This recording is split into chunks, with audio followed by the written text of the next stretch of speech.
A very good morning to you all and a warm welcome to the KFM VPN. That's Views, People and News. It's 5 minutes past 9 o'clock. I'm your host, Judith Atim. And today we are looking into the political strategies shaping the upcoming 2026 elections. As you all know, the political temperature in Uganda is rising, and this week has given us plenty to talk about.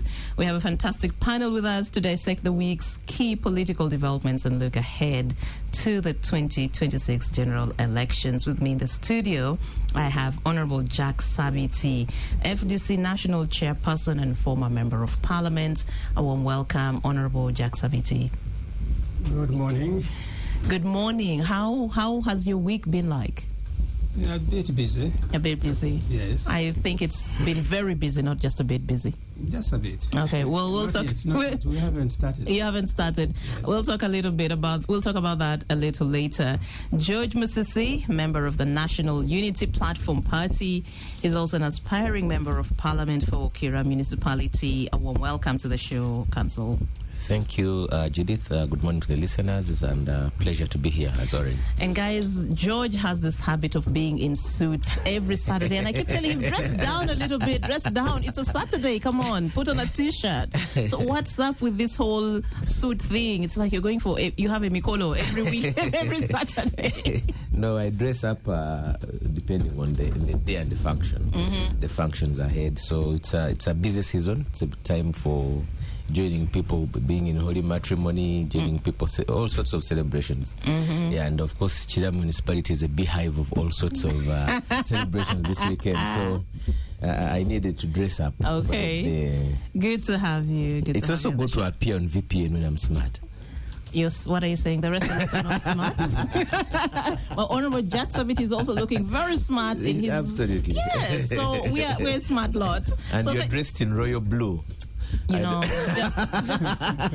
I don't even know what to say. This year we got to know the different shades of blue.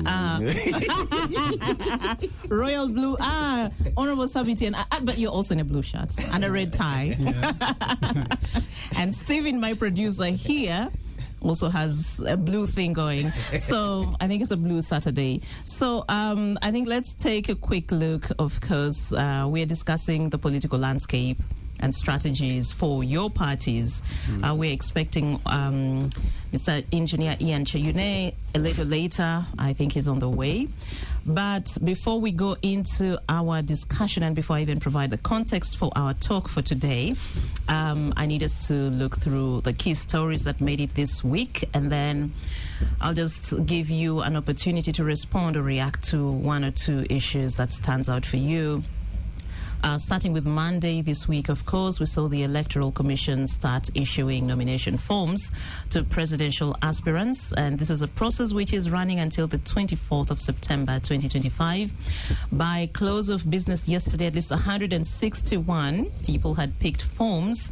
Majority of these are independent aspirants and other flag bearers from established political parties like FDC, that's fronting Nathan Andala Mafabi, NRM, with the chairperson Yoweri Kaguta Museveni, who is also the incumbent. The Common Man's Party had Mubarak Munyagwa picking up the forms. Meanwhile, on Tuesday, FDC unveiled its 2026 campaign manifesto, touching on a lot of issues affecting Ugandans, and what their plan to solve them is. Some of the challenges they note in the 54-page document is tackling corruption, fixing the economy, extending affordable and quality service delivery, among others. And Honorable Sabiti is here. We shall be hearing a lot more on that. I definitely have a number of questions also that I want to raise in that regard. On Monday, President Yoweri Museveni started his 3-day state visit to Egypt, where he engaged with his counterpart Abdel Fattah el-Sisi. The bilateral discussions aimed at enhancing trade relations, regional and economic integration among African nations. The president also addressed an Egypt-Uganda business forum, which attracted about 200 participants. It was under the theme, Strengthening Trade and Investment Cooperation between Uganda and Egypt. Tuesday was International Youth Day, and the day was celebrated under the theme Local Youth Actions for the SDGs and Beyond. But Uganda postponed the national celebrations due to the need to confirm President Museveni's availability for the event. The Ministry of Labour, Gender and Social Development promised to announce a new date for the local event. And onto the National Unity Platform, on Wednesday, NUP filed a petition at the Constitutional Court challenging the Uganda People's Defence Forces Amendment Act 2025, which was passed by Parliament in May and signed into law by President Yoweri Museveni. The government insists that the amended act was introduced to reform the military's administrative structures and enhance the welfare of soldiers. However, the NUP strongly objects to the law's provision allowing civilians to be tried in military courts, calling it a direct violation of the Constitution, hence seeking nullification of this act, citing procedural flaws and constitutional violations. George Moses is here. We shall also hear a little bit about that from him. On Thursday, the NRM continued with its polling for the party flag bearers in the sub-county primaries across Uganda. While voting moved on smoothly in some areas, others reported low voter turnout, heavy security deployment, voter intimidation, bribery, among others. Violent scenes and protests were reported in Yumbe district and Jinja, which involved the death of 2 people. The party's electoral commission had on Tuesday summoned candidates for the Central Executive Committee positions for a meeting over escalating cases of hate speech and mudslinging in the ongoing campaigns ahead of the National Delegates Conference set for the 27th and 28th August at Kololo Grounds. On to sports. The Uganda Cranes team yet again gave Ugandans joy on Monday after beating Niger 2-0 in their Group C game at Mandela National Stadium, Nambole, at the 2024 African Nations Championship, CHAN.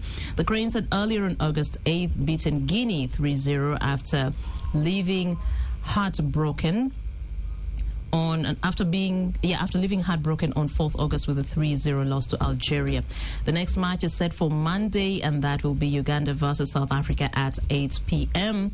And on a rather sad note, former Minister in charge of General Duties in the Office of the Prime Minister, Honorable Canon Mary Karoro Bosinje Okurut, died from the Aga Khan Hospital in Nairobi on Tuesday at the age of 71. Okurut, a distinguished author and literature lecturer, had previously served as Minister of Gender and Social Development, Minister for Security, Press Secretary to President Museveni, spokesperson of the NRM, and at the time of her death, she had been Senior Presidential Advisor on Media and Public Relations. She'll be buried later today at her ancestral home in Bushenyi in an official ceremony which will include a gun salute. We continue to pray for her soul to rest in eternal peace. Gentlemen, over to you. What stands out for you in the week, and what are your quick thoughts and reactions, starting with you, Honorable Sabiti? If you could just move a little closer to the microphone. Well, the week has been very hectic. Mm-hmm. We've been busy organizing ourselves as a party to identify the candidate, to confirm among the many candidates who had aspired Mm-hmm. to take up this post, this important position. And we are now sure of who is going to lead us in the next elections. That is Nanda Ramafabi, who is the Secretary General of FDC. That's where we are. Interesting. Yes, that's where we are. Mm-hmm. We are still cooking, and when the food is ready, we shall give it to the population. Okay, we can't wait. George? Yeah, thank you. What stands out for me is the issue of the challenge, the Constitutional Court petition by the National Unity Platform against the Attorney General, the Speaker, Honorable Anita Among, and Honorable Jacob Oboth. Both.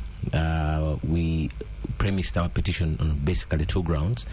We know that the Supreme Court made it clear that trial of civilians in army courts should be in very exceptional circumstances. What Parliament did was to create even wider circumstances under which civilians can be tried. It opened up the floodgates of trial of civilians by passing that amendment. We think that that is in contempt of the Supreme Court decision. It's basically trying to overturn that decision. But then secondly, we also challenge the manner in which that UPDF Act was passed. We know that it was passed in a record time of less than 3 days with almost no public participation. All the key stakeholders were invited to appear before the joint committees of Parliament. We were given 30 minutes notice to prepare with come with the prepared memoranda. So we hope that the Constitutional Court can expedite the hearing of that petition together with other petitions which have challenged the same. But still attendant to that, I think it's also important to notice that this week also had a number of political prisoners appear in court. We had Anthony Agaba, who the public knows very much as Bobby Young, who was one of the people, the victims of the army courts. He has been on remand since sometime in August last year. He applied for bail in March this year. The bail application came up just for hearing just this week. And of course, this is also a spotlight on our courts. The manner in which remember the bail application of Dr. Kizza Besigye took almost 2 months to be heard. Many times they love citing the guidelines. Their guidelines alone give them to talk about 30 days to hear and dispose of those applications. We have a number of people who are on remand from court martial, over 9 of them. They're in Kitalia. They have all applied for bail. Barely have they got dates, let alone being heard. And then, of course, towards the end of the week, also had the bail applications of our other colleagues in Masaka, Eddie Mutoya Chileo and the 2 others, whose application came up for hearing. And then, as it is known, the state is known for abuse of court process. They rearrested 2 of them after the court session and drove them all the way to Kampala for fresh charges. Never mind that the charges they brought up have been known to them for over 8 months, the offenses they are accusing them of. So why do you let people, and the Constitutional Court has talked about this before in 2006, that you can't let someone go through a bail process when you know that you have another charge, then you bring it when you think he's going to be released or he has been released, like they did to the Segirinyas, that the purpose is meant to circumvent or to prohibit their right to get bail. So that was certainly the purpose. They charged them with the 1950 offense of unlawful drilling, whatever that means. Of course, the intention is to keep them in custody in one or the other. So the manner is shabby. The DPP's office needs to avoid being used for purposes of some of these petty political offenses. At least those things were well known for court martials. Our civilian courts, our courts should not be used for this kind of frivolous political games. So what condition is Eddie in, though? How is he? Of course, as a person who is not a medical professional, I can only talk about what it tells me. Physically, and what you see. He's in a better state than he was, but he still has complaints, he still works with support. And of course, we know that we have never got a comprehensive medical report as court ordered. Court ordered that his bishop is subjected to a medical checkup. He has never been subjected to one. Court ordered that he should be transferred to Murchison Bay Prison for purposes of better, which has a health center, for purposes of better management. They defied that order. So we cannot tell in which position he is until we get a comprehensive review of his health. So you also have other colleagues who are still incarcerated, people like Machete. And yes. What's going on in that front? 9 of them are in Kitalia, that is the Machete group. They all applied for bail. Machete is the only one whose application was heard. And even when it was heard, it's been over 2 months without getting a ruling. 2 months without getting a ruling on a bail application. The others have, some of them have got dates which are yet to come, but others were even still struggling to get dates. The Constitution provides that everyone has a right to apply for bail. So being heard is a constitutional right. You can refuse to grant it to me, but at least give me a chance to hear to be heard. But by denying me or circumventing the right even to be heard is certainly unconstitutional. It's abuse and it's political witch hunt, which we request that at least the courts should not be used as conduits of this persecution that we've known the executive for. Okay.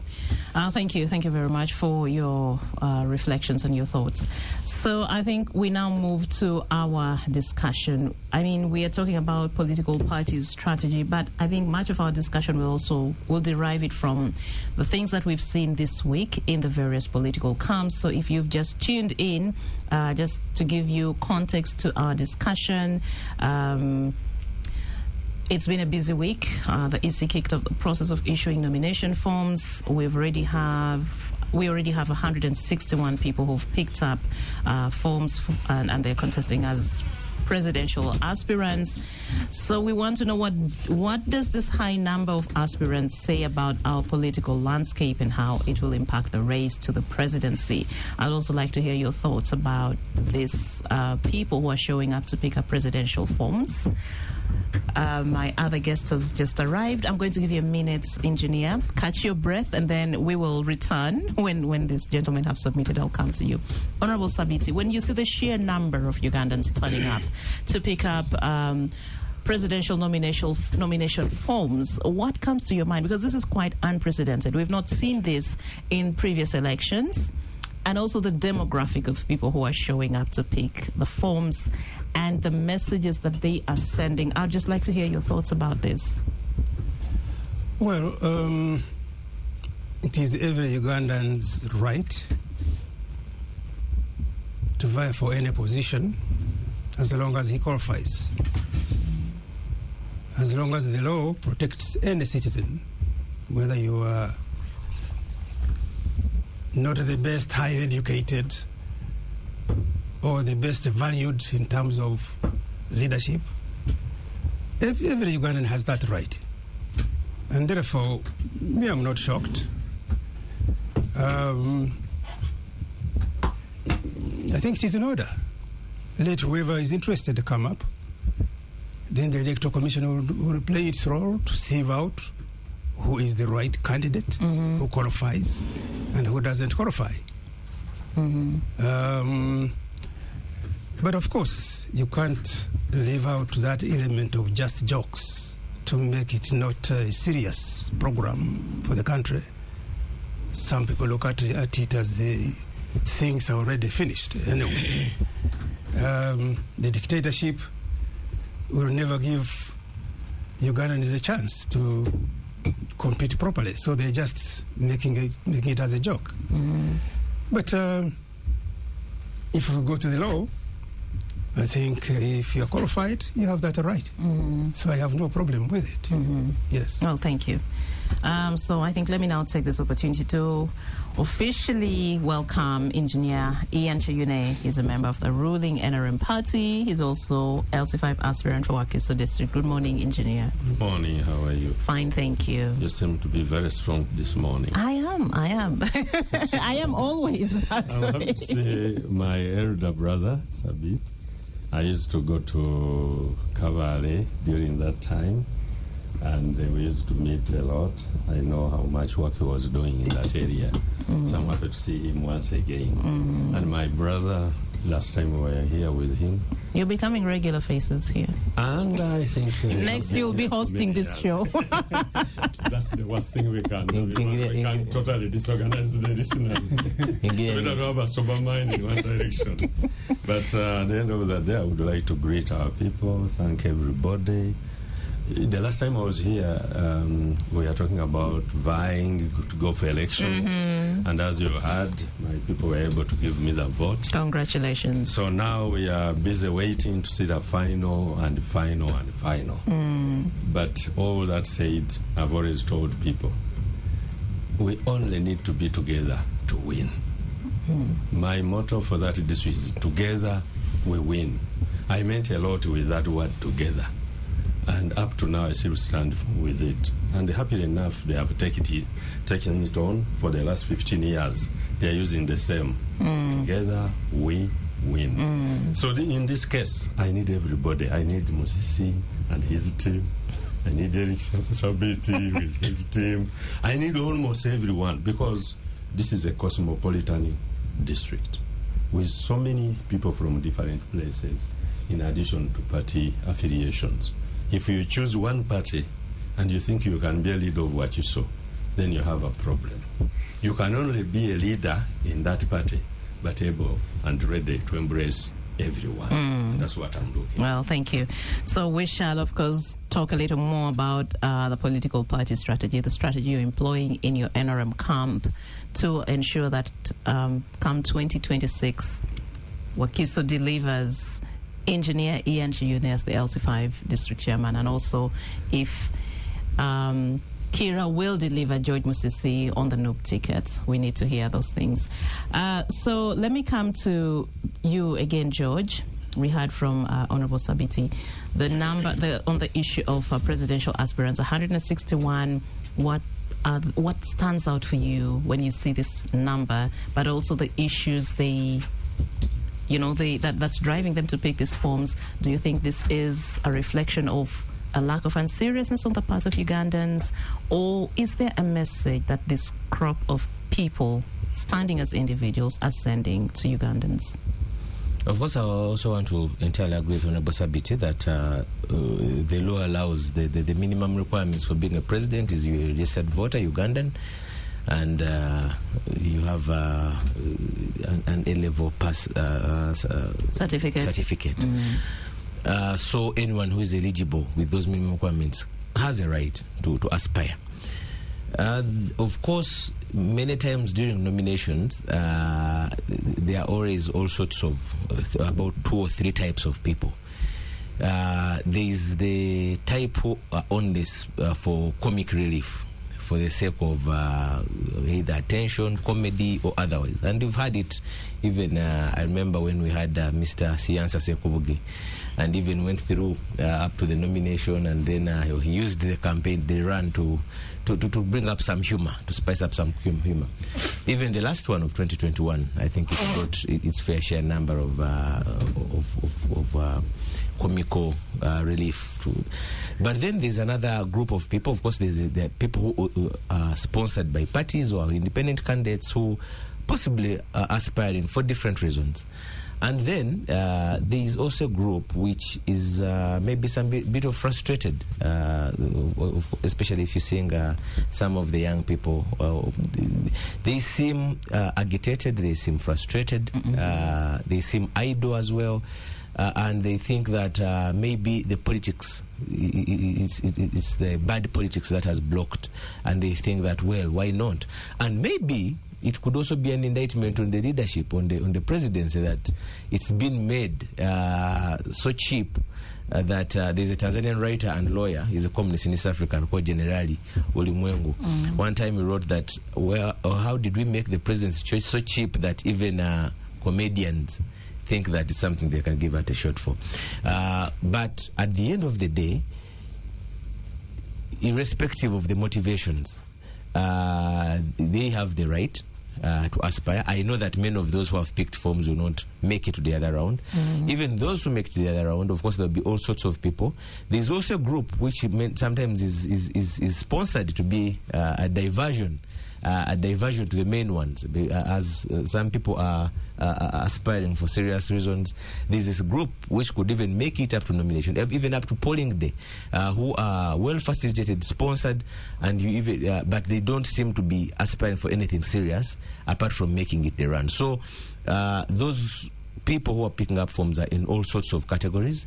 As the National Unity Platform, we shall also be picking up forms this coming week to join other parties who have some of those who have already picked, and because we also intend to sponsor a candidate.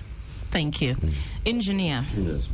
Your thoughts on the numbers turning up to pick up forms for presidential nominations? George thinks this is an indictment on the establishment. It's a sign that people are frustrated with the status quo. What do you think? Well, first of all, I want to agree that Ugandans have a right for purposes of making sure that we follow our constitution. But there is also something which has been happening with this government. You remember when you could not come even closer to a soldier? Even sitting with them in the taxi was quite uncomfortable. But this government demystified that. Said, no, they are part of you. These are your children. Why should you fear them? So demystification of many things has happened here. You remember when members of parliament were old men. I was in the MPG council.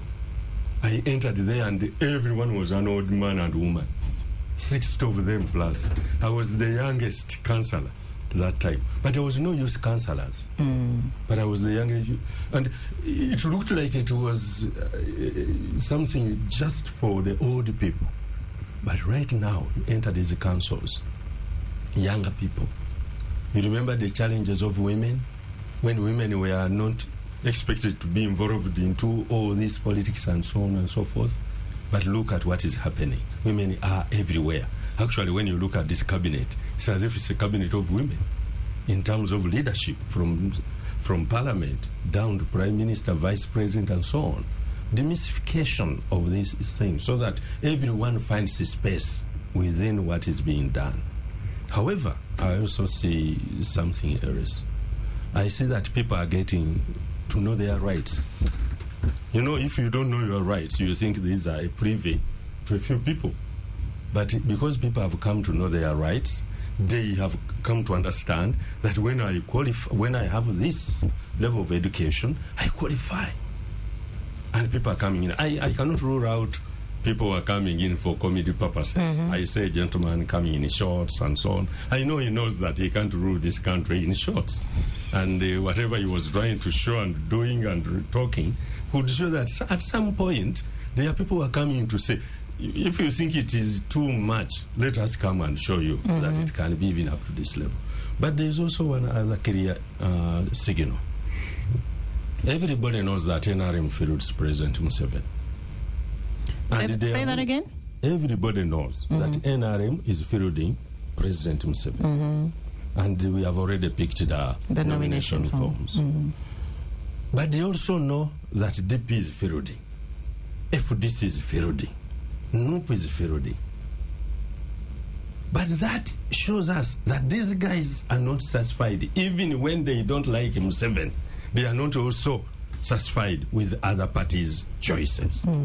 That's why they are standing up. They are saying. So, in other words, it's an indictment on both the establishment and the opposition. Exactly. The establishment for failing to deliver that which it promises to, but also the opposition for failing to be that viable alternative. They have waited enough for a long time for FDC to do something.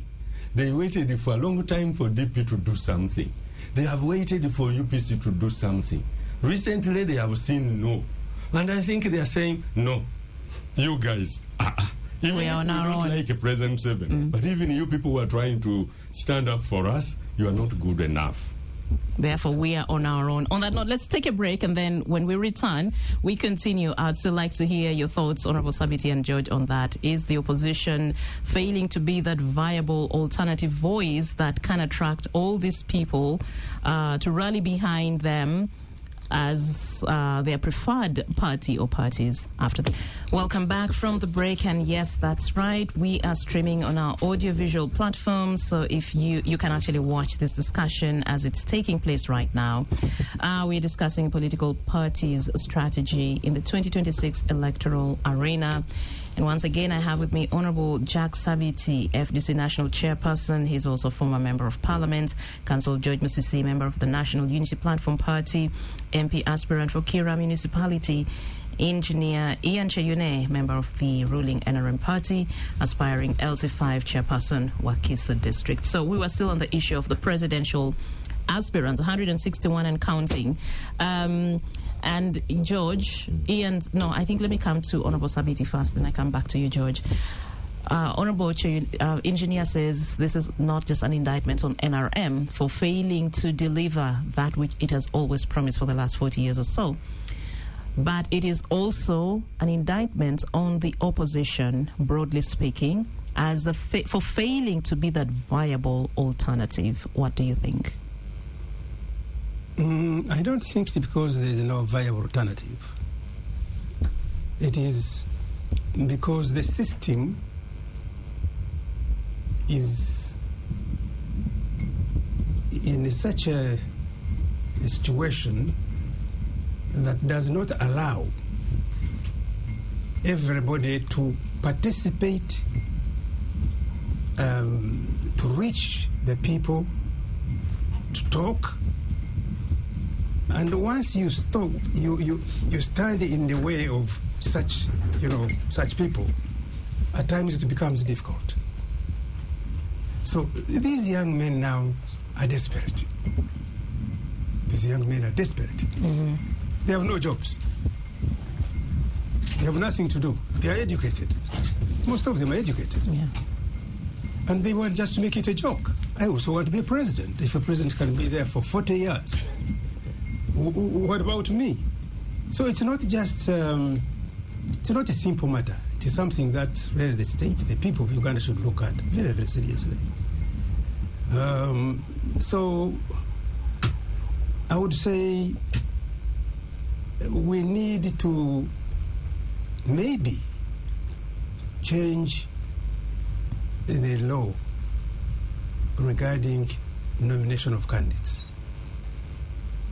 Much as we should allow everybody to, to participate as long as you have such qualifications, but should it be made like a joke? That if Museveni can be a president for 50 years, why not me? If X and Y can be in parliament for 25 years, and at the end of it all, you can just go and dish out money, me too, I can be there. So we have devalued the presidency. We have devalued the role of a member of parliament, a member of a council. We no longer, put much faith in our leaders to say, if I vote this person, he will do better. We are going there to get money, right? It's not just, not to look after society.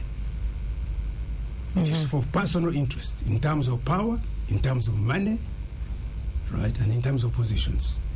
So, unless we find another way of making it a little bit harder, not everybody can be a president. It's in his own one position, right? Mm-hmm. Yes. Even in any institution such as education.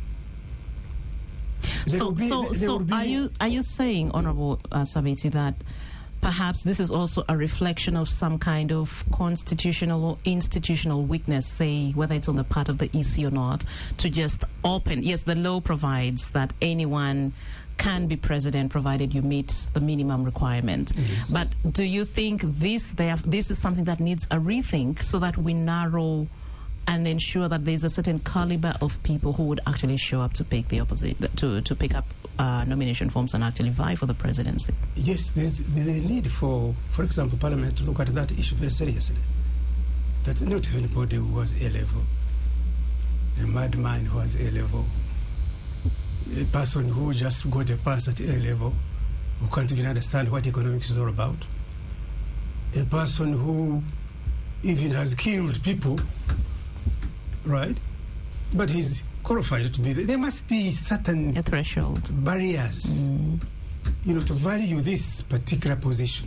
Not only president, even MPs, even councillors.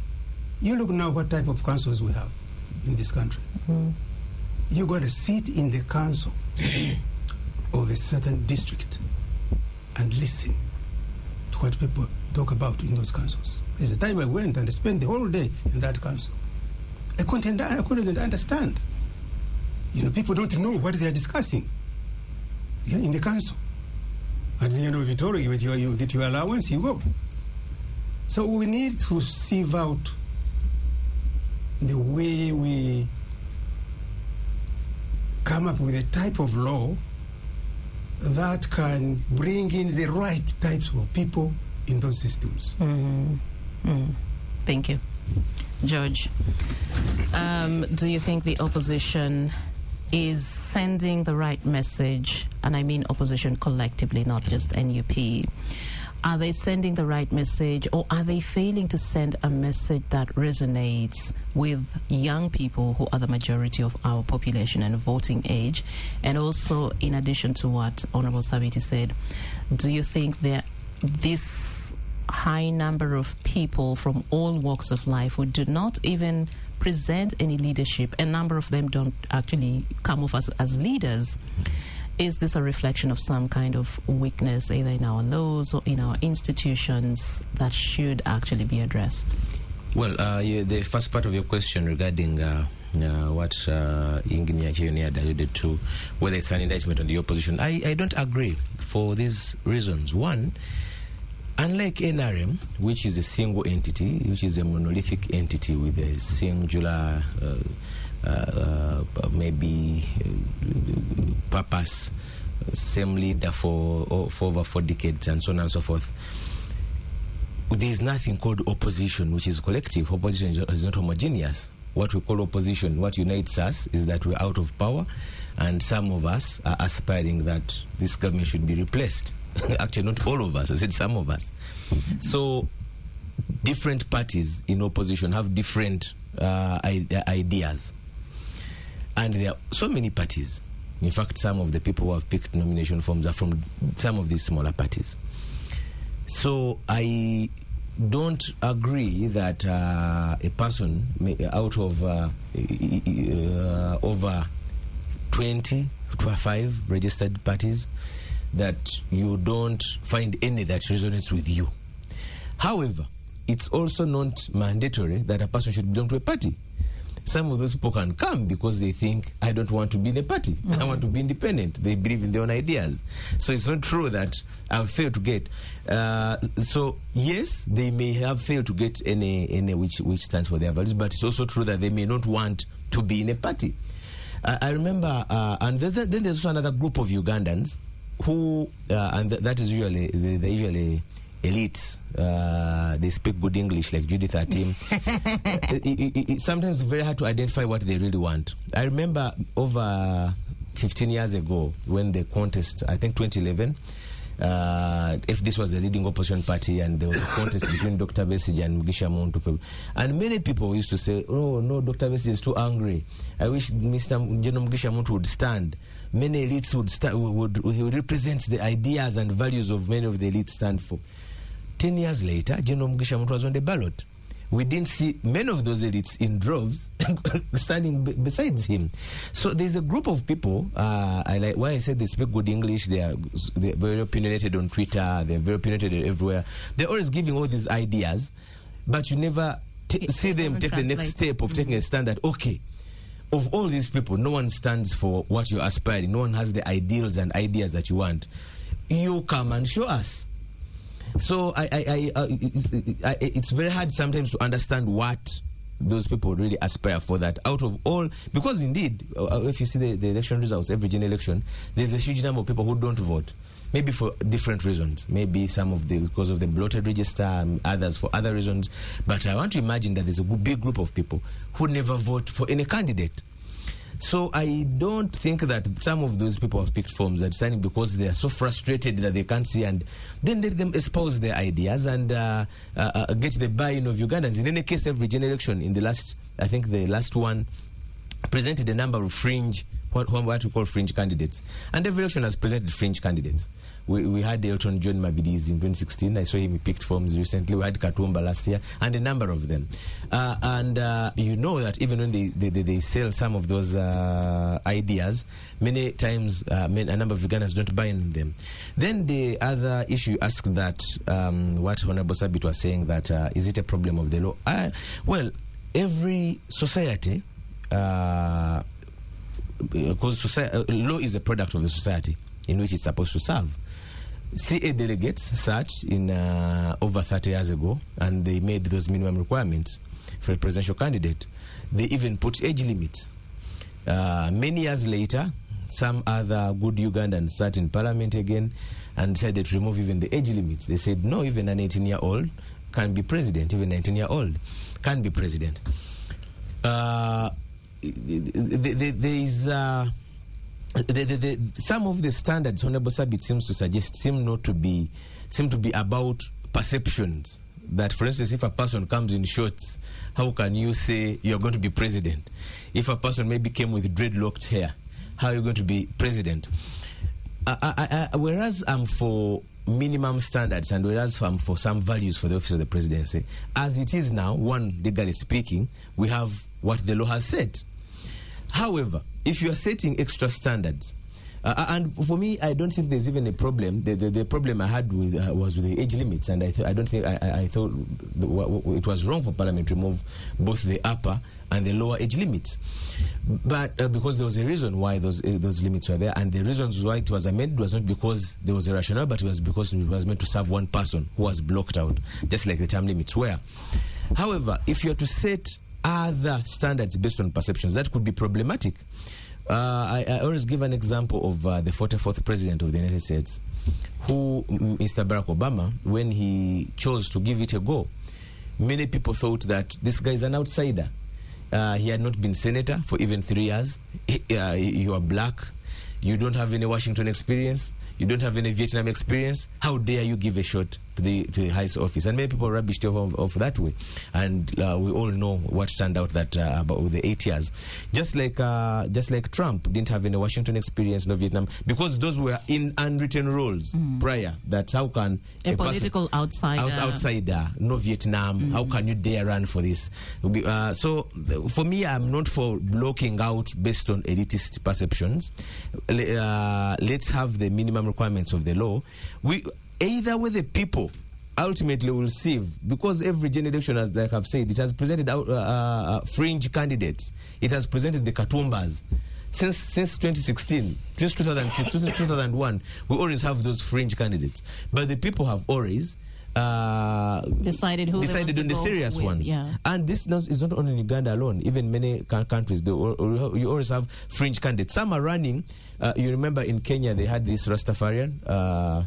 I was actually very educated. He was dreadlocked, and he was very, very opinionated on Twitter in the general election. And people didn't looked at him as more of providing comedy and so on and so forth. So it's also a very tense season. It's also good to give people a right to practice their comedy at the highest levels. It's a particularly tense season. So, Honorable Sabiti, there's a comment here that Honorable Sabiti is talking about sieving whoever gets to political office. But who will do that? Some of the people supposed to sieve these candidates have either benefited from that system, or the ones there and would not want any process of moral or academic weighting, in terms of scaling done. See, for example, how people are contesting or complaining about the NUP vetting process, So I don't know if that question makes sense to you.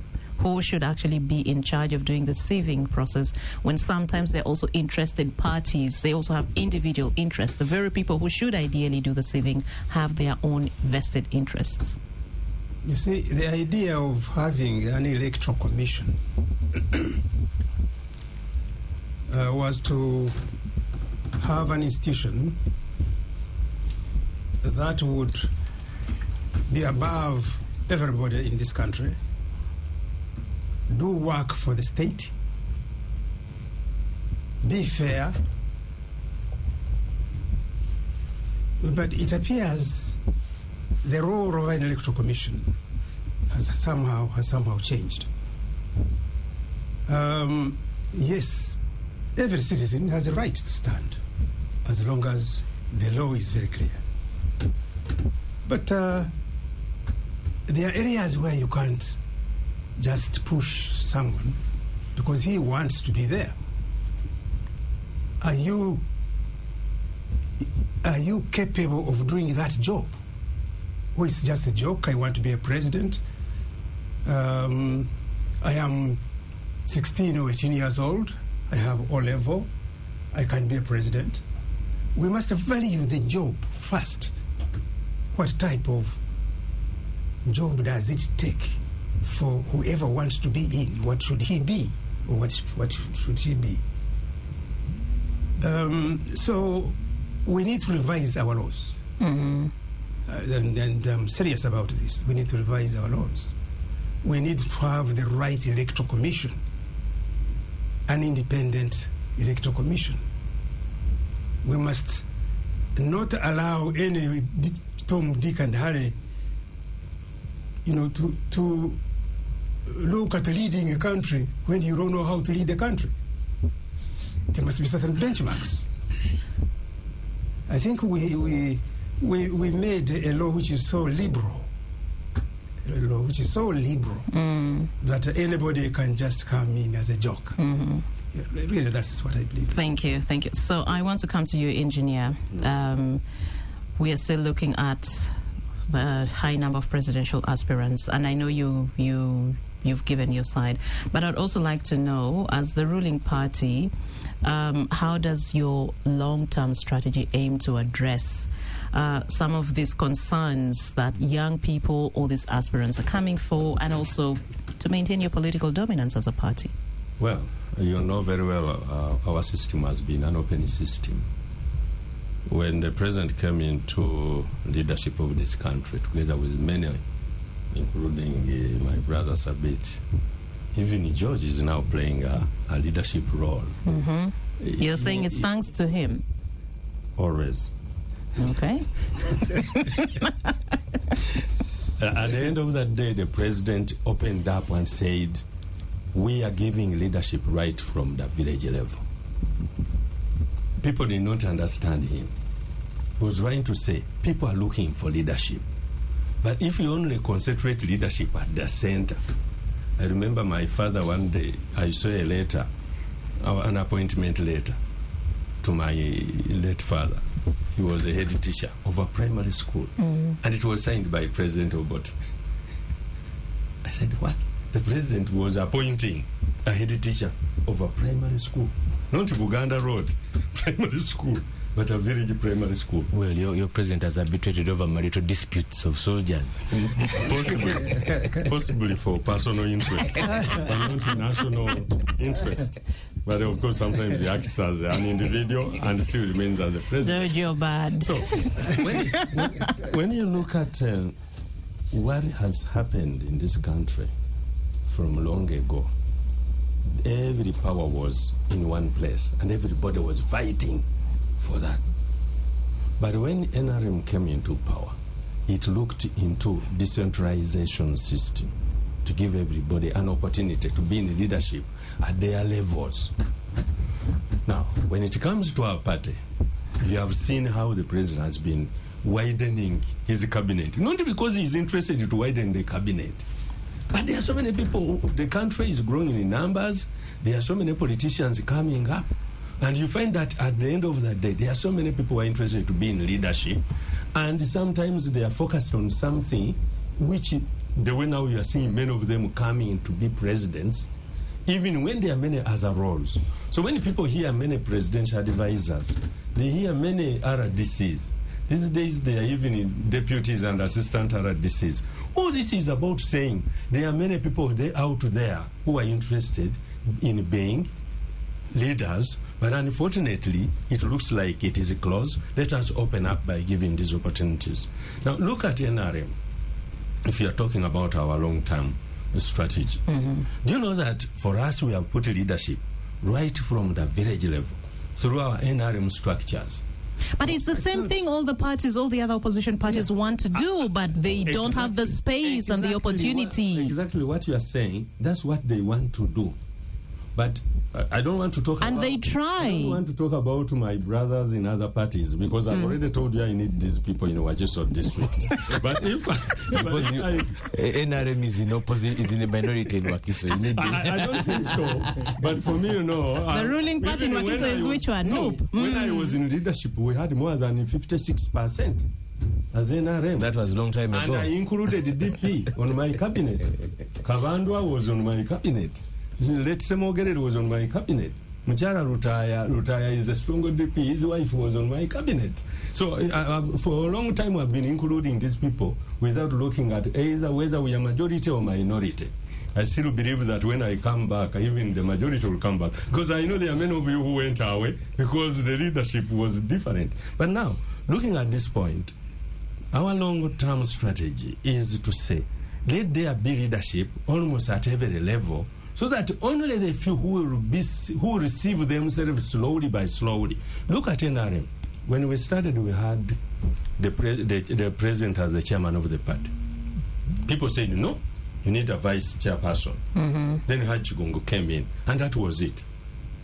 Then the next time, the people said, no, we need chairpersons of different regions. That's when the Mukulas came in, the Chiwandas who are now here in central Uganda, and many others from different regions. After some time, people again said, no, wait a minute. We don't have a woman there. What if all of you are men? We need a second vice chairperson of the party who is a woman. This position is safeguarded for women. In other words, every time we are growing in numbers, we are reducing the anxiety to one position and giving everyone an opportunity to be in leadership at their own levels. And that's what we are talking about. If every party, like UPC has been here for so long, DP has been here for so long, if they stop their inner challenges and squabbles and concentrate on giving everyone an opportunity. We have 2 minutes going to a break on our engineer. Yes. An opportunity. I'm certain we'll reduce on these numbers. Like they have said, some of them are actually not only lonely, but they are members of different parties, but they are saying there is no room. They don't say room. There is the president of the party, there is these other people near the LOP and so on, but they don't see themselves down there holding big positions. That's what they should do, first of all, to reduce that escalation of numbers in one position. So, finally, for me, I think that this country has many good laws, but the challenge is changing them at a time of need, and there is no one who stands strongly. Ugandans must stand strongly. If we are changing the law, then don't move out of the parliament. Instead, stand and be counted, and then people will know at the right time you will come up. I'm very happy with these people who said they will not join in a decision of the law about the army, the court martial. Now immediately they have come up, they are saying we are petitioning this. And you can see the reason. They are saying we did not participate in this, and therefore we want to come up and say it was not correct. But at the same time, if they had stood their position inside there, maybe they would have got something. There was no space. The member of parliament of Central, Kampala Central, had an opportunity to put in some slot, and everybody is saying it was a good slot that time. Was it effective? The issue. Anyway, as far as I'm concerned, I think that true, we need to think about the laws. I agree with Sabit, my elder brother here, and I believe what he's saying is actually what I would have said if I had stated earlier, that we need to strengthen and also strategize and also make sure that we safeguard some of these positions by looking at many ways of protecting them from everyone coming in. Otherwise, if you give an open card to everything, then there's a problem. The challenge we have here is that we are growing in big numbers, and nurturing ourselves is still a big problem. Thank you. So, Stephen is telling me it's time for us to take a break. But when we return, we need to take a deeper look into the strategies that your respective parties are employing. You're all in campaigns. Your parties are very busy organizing internally to ensure that you capture power at all levels, whether it's NUP, FDC, NRM, and others that are not represented here. FDC, Honorable Sabiti, you unveiled your party manifesto just a few days ago. NRM, you'll tell us what's going on in your camp. NUP, you're yet to pick nomination forms, but we know you're on the ground vetting candidates at the lower levels. So I would like to know, when we return, I'll start with you, Honorable Sabiti, how does the FDC plan to convince voters that your solutions are more effective than those proposed by your opponents in the other parties? Welcome back from the break. It's 9 minutes past 10 o'clock. We're still here on the KFM Views. People are new to KFM VPN. Join the conversation. We're discussing political parties' strategy in the 2026 electoral arena. And Honorable Jack Sabiti, it's and to you, George, and Engineer Chiune, we now want to delve into the issues in the parties. Your manifestos. Honorable Sabiti, you unveiled your manifesto to the public this week. How do you intend or plan to convince voters that your solutions as FDC are more effective than those proposed by the NRM, NUP, DP, and the other parties? If as a voter, why should I believe you more than the others? We have had enough of NRM. We know what they want. We know what they have done. In terms of basically good governance, there is a question mark. Its oversight role, how Uganda should be governed, its integrity as a party, what they have done for the last 40 years. If you go to health, you go to the economy, you find that this movement has not done the job as they should have. So FDC is coming up with a completely different program on governance, on oversight role, on integrity, and that's why we have chosen a candidate who has been in this game for a long time, over 25 years in Parliament, given his participation in international issues, being part of the World Bank, showing examples of how he has managed, for example, his home area in terms of what type of crops, for example, one can put in north, east, west, or central. So we are looking at a person who has that capacity, that caliber, to lead a country not based on an individual, but based on the values of society. Therefore, our candidate, who has been elected by the party, will look at good governance in this country. Good governance in this country. And that is the most important part if we are to have a change in this country.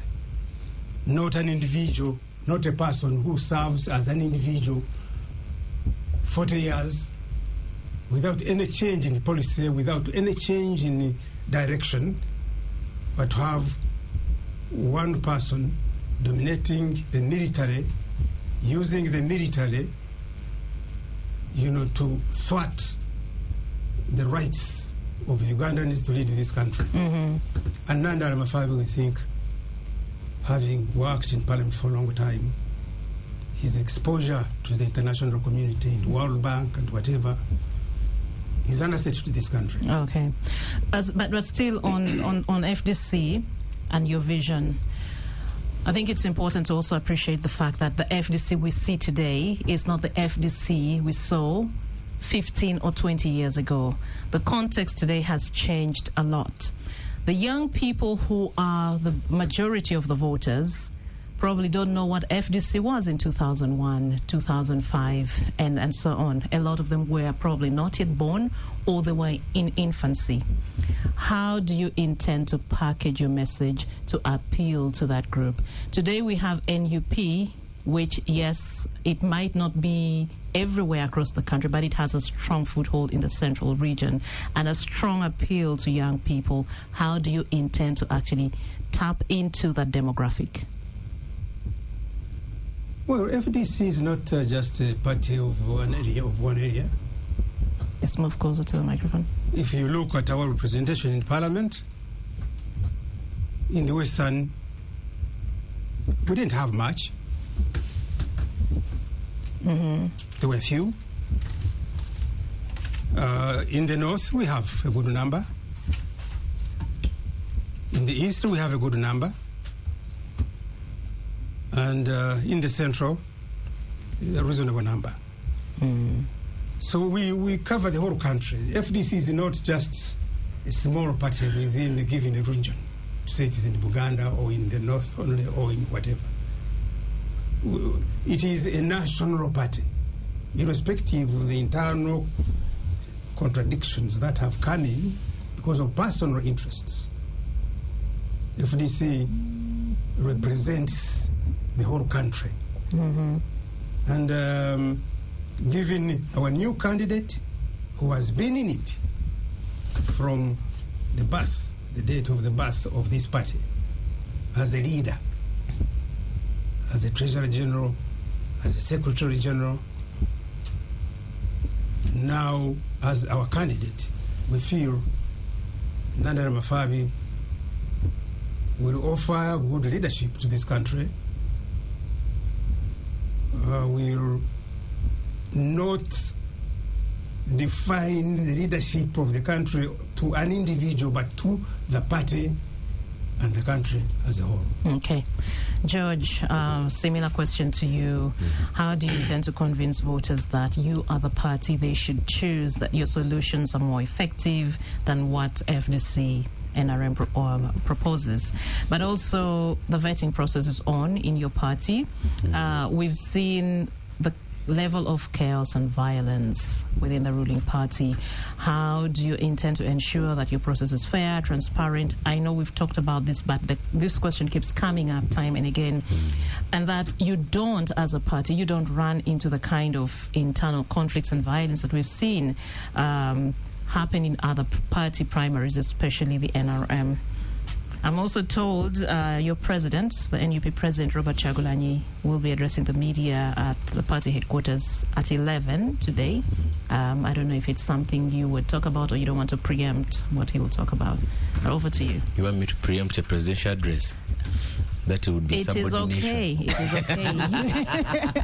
okay. Anyhow, more seriously, I think every general election, because of the long stay of the NRM government, the almost 4 decades long stay, the last 3, 4, almost, even possibly you can go as far back as 2001, almost most of the general elections, it's a referendum on whether Museveni should stay or he should go. You find that whereas parties, and not just NUP, like the last 2021, we had what we called our platform, which some people prefer to call a manifesto, which we proposed to Ugandans. We're yet to unveil the one for the next general election, but and many other parties presented theirs. FDC presented because the DP had a candidate, NT had a candidate, even the independents like Watumba maybe had their views on how they think things should be managed. However, I think to many Ugandans, those documents don't even make a lot of sense. It's usually a referendum on those who want Museveni to go, and that has largely been because of the 4 decades long stay. So whereas, I'm trying to answer the first part of your question, that whereas Ugandans, whereas parties, even independent candidates present all these good views, it boils down to 3 things. I think if you are to look at the last 2021 general election, it boils down to 3 critical areas. 1, issues of rule of law, of course, and human rights, on which we have a very, very bold stand as a party. I think it was a very, very determining factor in the last election. I think it's going to be a big determining factor in the next generation, because if you look at the environment, it has not increased. The respect by the government for the rule of law hasn't increased. If anything, it's at its lowest in the 30 year since we promulgated this 1995 constitution. Today we even have a CDF bragging how I tortured the suspect, and I didn't even torture him enough. I even have another one. Those are the kind of tweets that have become commonplace. Abductions have become commonplace, torture has become commonplace, and it even goes beyond the civil and political rights. Even goes beyond the political activists. Even you, Judith, in the media, even civil society is almost dead. Yesterday I was asking, where is the civic response regarding elections? You are always asking political parties. They are always, because this is not work of opposition. You remember in 2011, we had a very active civil society through like SEDU in 2016, supporting civic efforts towards elections. We almost have nothing today, and it's deliberate. Where are the professional bodies? I'm talking about Uganda Medical Association, Uganda Genetics Association, Uganda Law Society. Where are they regarding some of these issues? Understand? Look at the informal sector associations, like taxi drivers, like Casita, like they're all in disarray and deliberate. So the issues, the space for political engagement has been left to political parties, and even them have been heavily infiltrated, that now you even have more infighting, more parties fighting in opposition than they should be fighting against Engineer Ian Chiune's party. You know that there are some political actors, you can give us 1 hour here and they spend 55 minutes talking about NOP and 5 talking about NRM. So I think we are at that point. However, for Ugandans, it becomes the 3 core issues which I am, in my opinion, were determinants to what you people termed as a wave, which for me I think was a protest by Ugandans. Issues of rule of law, issues of service delivery by the government, which is also, and then issues of corruption. The runaway corruption in the NRM, which even their chairperson many times releases statements lamenting, like any civil society group would lament. So, and I think even in this election, those are some of our key core messages, and which we think, and of course we have, like you mentioned, Judith, we have a very good big grouping of the youths who associate with NUP. The youths make up a big demographic in this country, as the Uganda Bureau of Statistics report, which was released, they make up almost 70%. If you are to even increase to 35 below, they can make up even 75%. So, yeah. What plans do they have? If you look at some of these, what plans do they have for the youths? All sorts of groups, those who are educated but have no jobs, those who are uneducated in the formal sector, but they're trying to put up something. What plans do they have? The chairman of Engineer Chiune's party was recently on a campaign tour which he called PDM. I don't, from the media reports, I didn't see any. I would have expected youth to feature prominently, because if they're making up a bigger demographic, they should be making up the biggest share of any government space.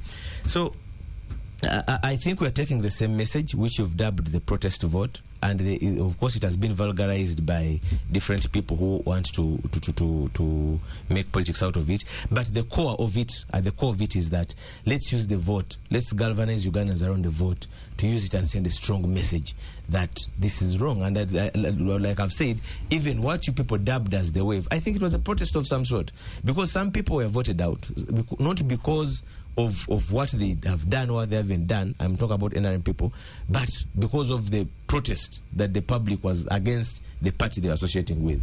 Then regarding the latter part of your question, talking about how whether we will not have violent, and how far we've gone regarding the vetting, and then the contests between the party, amongst the party. Every political contest, of course, will begin like any other contest. Will make some people disappointed. If you look at the number of people who have aspired to be flag bearers on the NUP ticket, there are quite many. And I'm not talking about the higher places like Parliament and district chairpersons. I'm talking about local governments.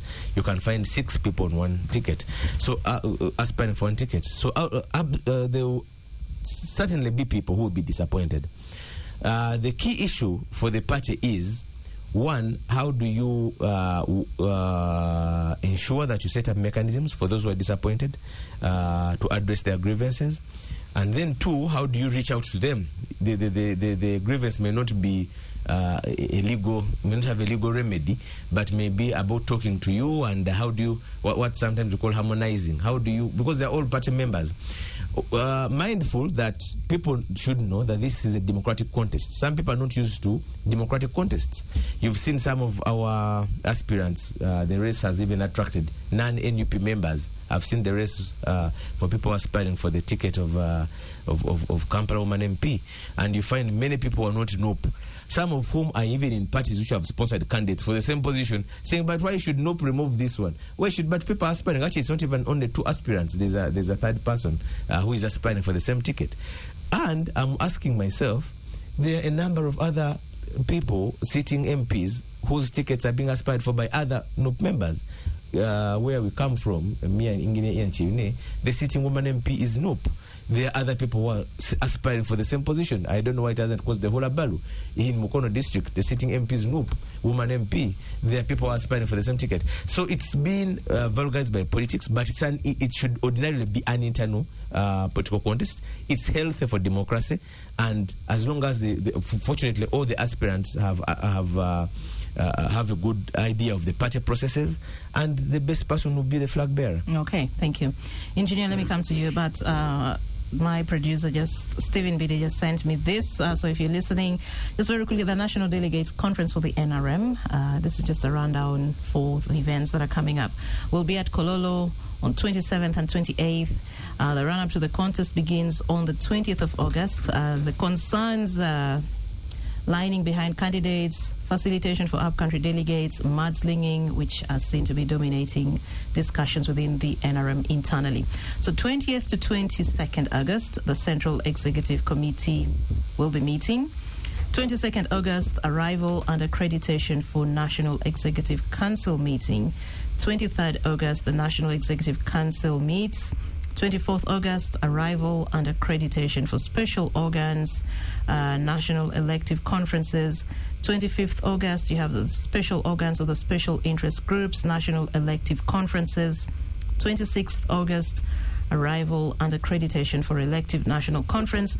27th to 28th August, elective national conference. So, engineer, we need to know what solutions you are proposing as a party which you think would be more effective than what your colleagues here have proposed. I know you've mentioned this earlier, but we could still delve in a little bit more. But also at all levels of the primaries, the NRM has had by far the most chaotic process that Uganda has seen, and the impression is that this year has been worse than any electoral year Ugandans have seen. People have died in some instances in these primaries. So how is NRM addressing these issues? But also, have you sat down as a party to look internally and reflect on the root causes of these problems and how to mitigate this, especially as we go into the national elections? Because when you ask anyone randomly about NRM elections, I think the themes that come up: intimidation, bribery, militarization of electoral processes, and so on, which does not give your party a very good impression. You're right. It doesn't give a good impression where it happens to that level, and none of us is actually happy about it, including the president, if you have had him well. But you also know that NRM has the biggest press attraction, that even when we don't have a lot, the little we have is magnified because of the press attraction we have, unlike other parties which are still growing, and the press is still looking for space to join them. However, the challenges we are facing are also as a result of being a mass party. You know, in a mass party which has an open hand, everyone wants to be in leadership. And what happens is that we need to do more leadership education and sensitization. Some of the challenges we are facing wouldn't have been faced because some of the people who are bringing them on board are quite mature and well-informed. But I think at one point there is also that thinking that everyone now is able. So what people do, they do an extra more, or they go an extra mile to get to the level of leadership in NRM. And that's where the next SEC has a lot of responsibility, because some of the challenges we are facing, like some people are saying, the vulgar language and so on, the inner accusations and so on, that's the next role of the next SEC, because this SEC is expiring very soon.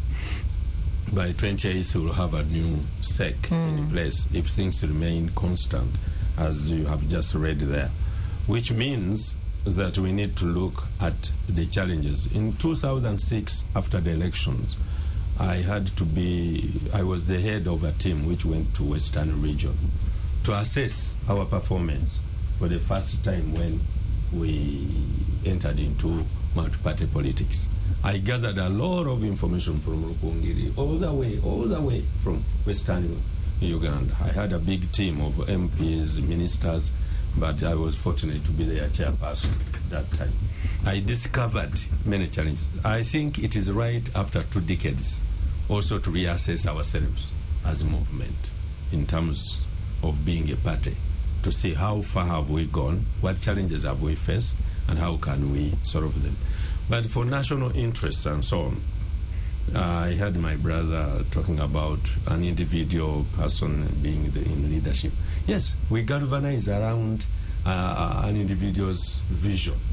Because if we have a poor leader whom we cannot galvanize around, who has a scattered vision, how can you continue? That's why even Nandara Mafabi is becoming a key person because of his past, his character, and his interests. And that's why NRM has galvanized around President Museveni, because for them they see him as a person with a vision. We need to do panel beating here and there, and we always do. Like we have had, people always advise him, add this, do this. Sometimes he doesn't do it, but he has been advised. You mean you have no vision for the party? No, we galvanize. You are beginning to develop a vision. Party? No, you galvanize around an individual. Vision is a continuous process, because if you lose the vision along the way, we'll remove you. But is his vision for the party in Uganda still strong enough that you think you should continue to actually rally around? Can you contest the vision if you see that it is actually not in line with where the country is going? Did you hear what my brother George Musi said? That even after 5 years, we are actually trying to vet President Museveni. That's not what I said. Exactly, that was the meaning. No, I said that Ugandans who are tired of him galvanize around one, and then those of you who are still on the table, the gravy train, also galvanize around you. A referendum. Yes. You said they hold a referendum. Yes. And after holding a referendum, who wins? The same man. That means the referendum, when we held here a referendum on movement or multi-party, the multi-parties won. Where a movement was competing with itself. Of course, if you that's had what Nelson Ochege. Like, what I know is that BPs, FDC, and other parties came on board, and as we talk now. So, what I know is that there are so many people in this country who believe that there are issues which need to be changed. It's not only in the opposition. Also within the party. You have had people who are vying for SEC positions, giving their positions on the advice they have given the president, and he has not come to believe in what they are saying, and they are saying, we will continue to tell him. In other words, when you're a leader, doesn't mean that everything you say is gold and silver. There are issues, but as a leader, there are also values which we maintain for you. When you are head of this panel, in this case, when you are the one moderating, it is simply that you are the best person right now. But does that mean there is no other person? No. It only means that at that very moment, you are good enough to this job. And that's what we are suffering as NRM. Because we are in power, everybody thinks that we should do everything 100%, we should be the best. No. There are leaders, other leaders who can do well in this direction. But when it comes to stabilizing the country, when it comes to maintaining everybody in their positions, happy enough to do their politics, you are seeing us here. We are brothers, different parties. And the way we are talking and even off air, you can see there is brotherhood, there is humanity. There is nothing like we are busy to box one another.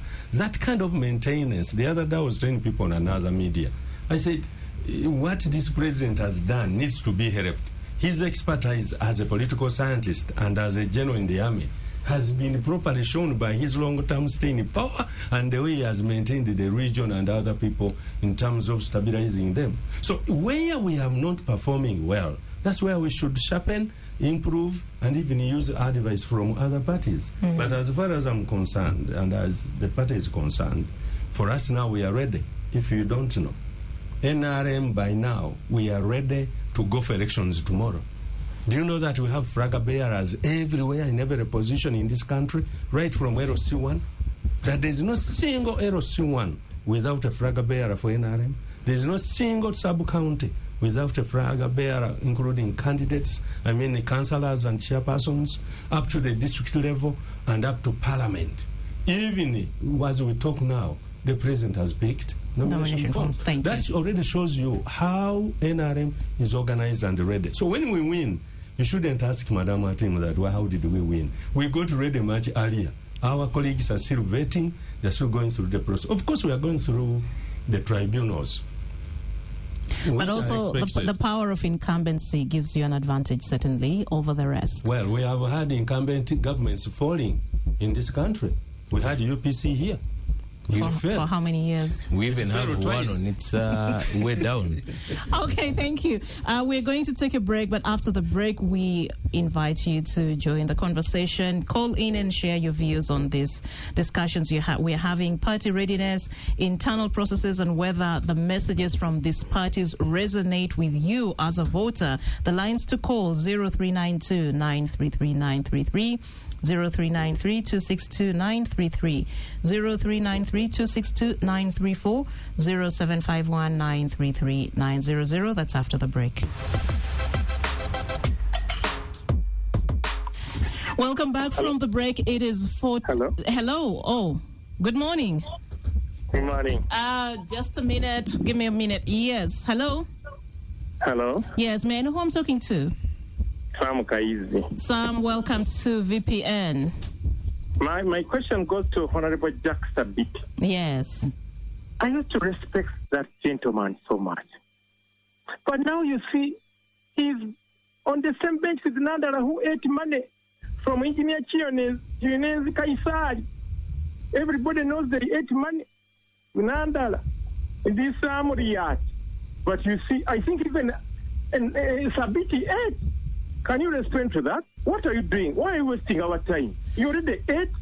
You are in the same bed. That's the one Musisi is talking about. People who are in opposition but not there. They are pretenders. Those are the Jack Sabitis. Spare us. Okay. I think when we call, let's try to avoid making accusations. But I'm sure Honorable Sabiti is here and he will respond to this, whether he ate or not. He will let us know. Hello? Hello? Okay, do give us a call. This is KFM VPN. We're having a discussion here on the political parties and their strategies for the upcoming elections. 0392 933 933. 0393-262-933, 0393-262-934, or 0751-933-900. But in the meantime, I think, Honorable Sabiti, this is such a big accusation. And I think it's only fair that we hear your side of the story. Well, I don't know what this man is talking about. I've been a member of FDC, actually founding member of FDC. Our constitution is very clear who does what. In terms of funding, we have a clear structure, how we raise funds. So when he's talking about Nandara, Money, Mafabi, Jack Sabiti, I don't understand what he means. This is a case that was brought by some of our opponents who have recently formed their own party. Their personal ambition to continue leading the way the movement is leading was unacceptable to many of us in our party. And we had to choose different leaders. So if you say, when I say, in this party, we need to change, for example, in your party, that Museveni has ruled for many years. In your party, we can't have someone else. Has he also eaten money to remain in that party? So I really don't understand when somebody just comes on phone and said you ate money. Come with evidence. Give evidence that Jack Sabiti got that money, or Mafabi, or Amuriat, or any other member of the party. I was the Treasury General of this party since its inception. I was in charge of raising money. I know how we get our money. And every party has its own systems of raising money. I don't know where Museveni gets his money, whether he steals it from the treasury, I don't know. You, the caller, I think be more, be civic in your approach to issues. We're here to discuss the electoral process, not start, framing some members of within different parties that they got this or they got this. Okay. So as we wait to have more calls, I just have also another question. When you look at your internal party processes from NRM to FDC to NUP and so on, how do these internal processes impact public trust in your respective parties? George, would you? Well, because you have an ongoing vetting process, yes, that is also raising questions. You have questions also for FDC, you have questions for NRM from the public. How do your internal processes impact public trust? Well, any form of vetting may raise questions because people would want to be at the table where every decision is made. Even election of a pope in a conclave, I don't know whether it erodes public trust because it doesn't happen in front of the media. The difference, though, is that we are following specific set-down guidelines, which are well known to not just the public but to all the aspirants, and of course it has been made very clear.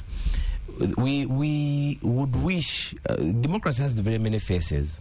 One of the faces is that one which is well known, which the NRM has adopted, the one of universal adult suffrage, where every member who is 18 votes. Are you telling me that the first that we have seen in the elections doesn't erode public trust?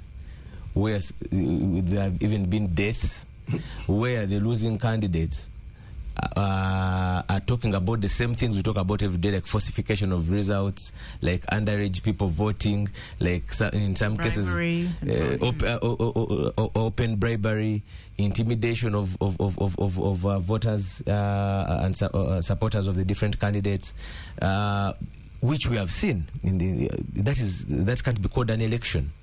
In many aspects, there was one in Kakumiro, I think one of Prime Minister, where the number of people who voted were even more than those on the NRM register.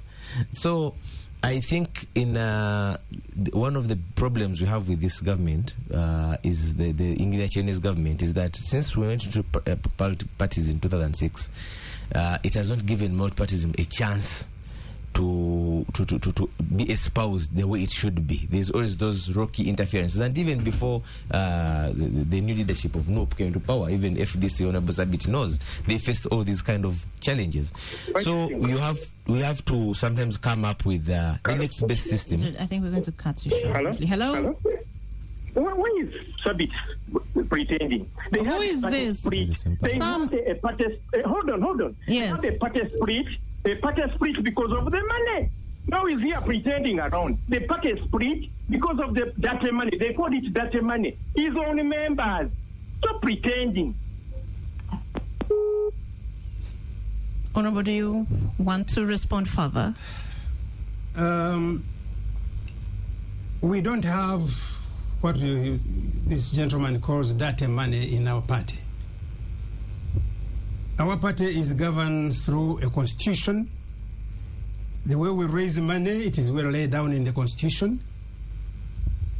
And this issue, which has been on for some time because of personal interests, those who wanted to run the party as if it is a personal institution, these rumors, we set up a committee in the party. Everybody who is a member of this party was asked to come and give evidence. No one. And that was sufficiently done? Yes, it was sufficiently done. Okay. Now, maybe if this man who is talking, if he has evidence, please bring it to the headquarters. All right, thank you. We have another caller. Hello? Yes, I think good morning, Andy George and Grace. Good morning. Is this Juma? Yes, I'm the one calling from the background about the federal. Yes, Juma, kindly proceed. NRM, they know, they are aware they are wanted by all individuals in this country. Come again? Transparent.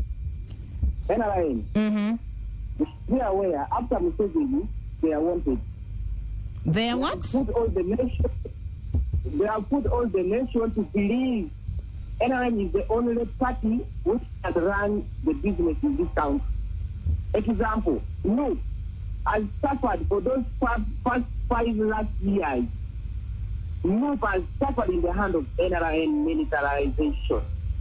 Look has not been given a neutral ground to perform their duties as mandated by the Constitution. But the Constitution has been abused by the state commanded by Museveni. I talk to that here also whether drone coming from me, the NRM should be aware after Museveni being denied. Okay. Speaking all other different political parties is all being geared by NRM. And the NRM people, they are very proud that they are the ones securing the future of Ugandan. From where? Let us believe one thing, values. Let us believe humanity. Yes, Juma, thank you. Thank you very much. I think we will stop at that. So, George, I think you were still submitting about the, Yes. internal party processes and how it I was impacts saying on that public trust. Then we will have you respond to this every concern. political contest, like I earlier stated, will bring different forms of reaction. Contestations and especially when there's one winner, because our politics is a winner takes it all. And then we've also not so grown into that democratic culture of saying that, okay, if because we still have an individual system hanging over us, even in multipartism, you know that very many people contest for party cards with a meditated position that if it's not me, then I'm coming as an independent. It happens many times. As a party, you only have to ensure that your processes are as clean as possible. Then, two, for those who are aggrieved, give them a chance to vet their anger, vet their listen and hear their frustrations, and see whether you can harmonize. But then again, because we know that we are dealing with political animals who have different, even sometimes personal interests, it's very hard to accommodate each and every view that can come out of that contest. Okay, hello. We have one more caller, Yeah. and that's the last. Yes. Hello, Judith. Hello, good morning. Good morning. This is Kenneth. Yes, Kenneth. Not Sam again. I just want to talk about something very small, very brief. Please. I want to assure Mr. Sabiti one thing. You see, most of the time, he complains, he say NRM is the best party.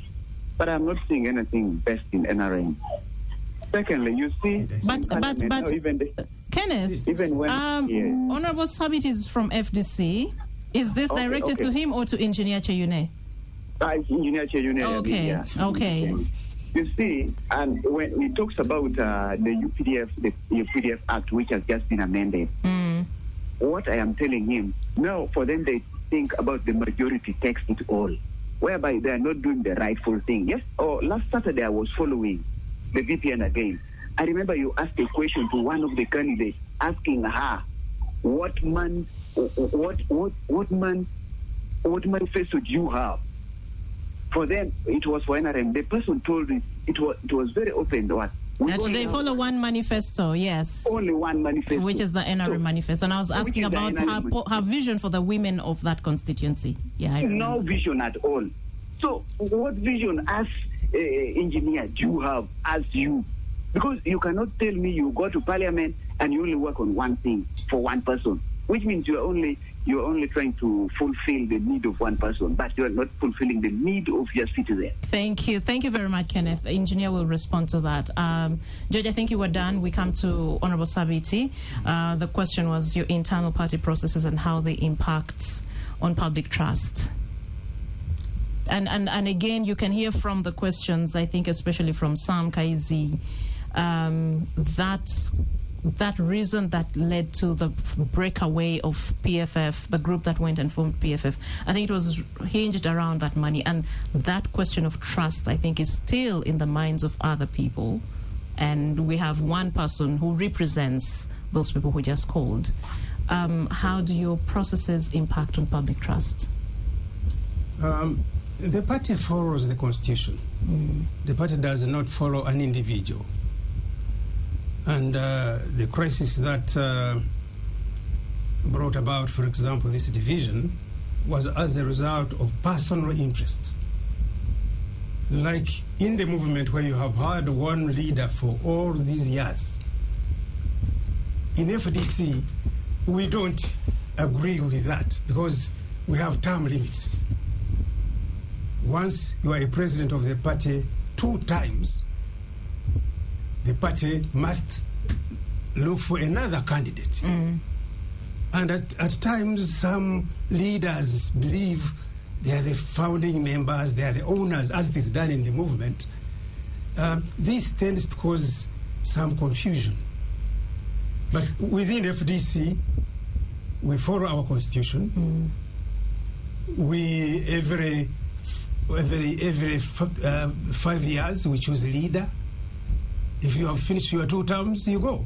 But, Honorable, as you can see, following the rules of the party alone is not enough to win public trust.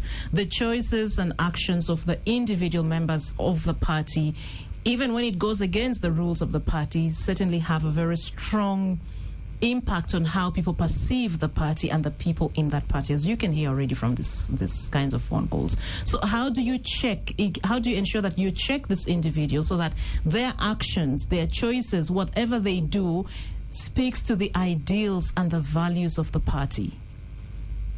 Well, you see, at times you have people who feel they have a right over the party. Either they started it with few others, therefore it is their party. People must come out of this. You see, the movement system has made Ugandans believe that a leader must be there forever. Right, in a party, he must be the leader, right? But for us in FDC, our constitution is very clear. 2-term limits. Thank you. Right, 2-term limits. Thank you. Engineer Chayune, very quickly, internal party processes versus public trust. How do you win the trust of, because I think of all parties, you're probably the most affected because of all these primaries that you've been holding, right? And also, if we're to go back to the Kawempe North by-elections and all the bad things that we saw, how do you win public trust? Well, I think, like you have mentioned, we are more hit than any other party because of our widespread level of our party in terms of national elections. We are more like duplicating Justice Byabakama and his independent electoral commission exercise. You find that we are doing elections almost in the same number of polling stations, which becomes a big challenge to us. And therefore, the process we are using to reduce on the costs that the party does not have versus the national budget, which is given to Byabakama, we need to use a much, much easier way. And these days, the lining up, for instance, it has a big challenge because it's more open than the ballot box kind of election.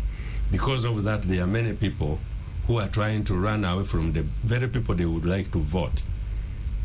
You find that one candidate is taking all the numbers on that polling station. Why? The other people are fearing. They are saying, oh, this man is not going to win. And the other one is already winning with big number. If I line up with this man, then I'll have challenges with the other one. So you find that already internally, people are trying to even elect people they don't want to elect. Secondary, when they elect them and the other one loses, challenges are very normal. Why haven't you elected me? Why have they taken Ian Chayune? That's why we have had so many tribunal cases in this election, other than the earlier elections held. Okay. But this is we just have a minute to news time. That this party is growing bigger and bigger, and therefore we should build a stronger electoral system within our party, almost to match up with the national elections. Thank you. So I'm going to give you 30 seconds each. That's 1.5 minutes to just summarize your thoughts, your key takeaways from this discussion. What do you want to leave our listeners with very quickly, George? Well, as we go into this election and reeling from the results of the last election and the processes, we can only hope that the institutions which are mandated to be the guarantors of the law keep away from the partisan politics. And I'm talking about the security agencies and of course our courts. Of course, that is maybe sound as an idealistic hope, but it can save us. It's what the law demands, and it's an only thing which can take us to the level of a near credible election. Thank you, Honorable Sabiti. Your concluding remarks. We expect the government to adhere to the constitution of the country, not to use their internal constitution, their constitution to be used to disorganize our society. Okay. Just 30 seconds. I think we should all focus on making sure we have a stable and well-organized election with less incitement to bring challenges that can cause unprecedented cases of life and others. Otherwise, we can make it. Thank you. Thank you very much. This is KFM VPN. My name is Judith Atim. Thank you very much to my panelists, Honorable Jack Sabiti, George Musisi, and Engineer Ian Chini for your insights on the show. VPN returns next Saturday. Thank you very much for you all who tuned in and those who called. We'll be back next Saturday. Do join us then. For now,